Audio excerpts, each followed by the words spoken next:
Take two. So then it has a B section that uses kind of a pattern, a stick control kind of pattern.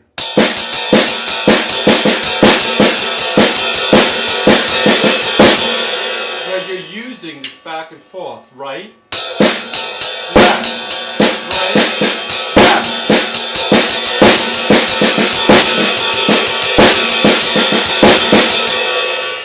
And you get the left coming back for the accents on the 2 and the 4, which is really nice. So it sounds like this.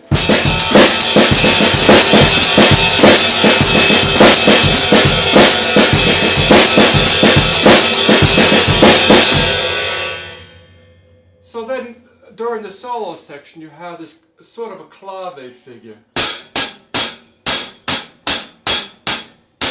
that he does with a syncopated pattern on the bass drum and the snare drum.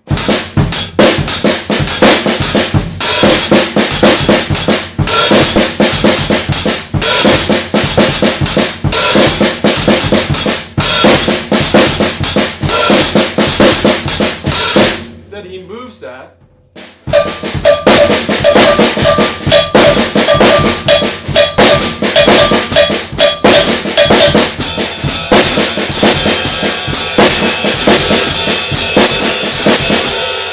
Around the drum set.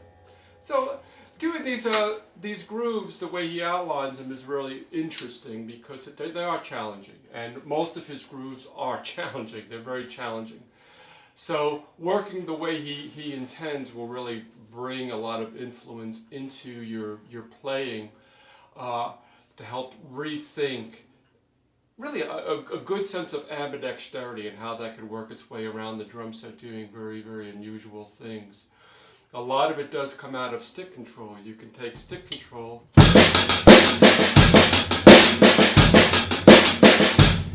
where you're using just a paradiddle or a paradiddle in the middle,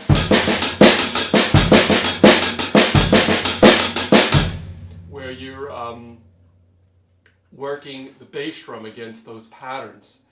And it really helps you to develop a kind of a two-tiered approach where you're doing something on the top and something else in the bass drum. So the snare drum kind of works its way into the texture in a very unusual and interesting way because it's working with and against the bass drum and with and against the hi-hat.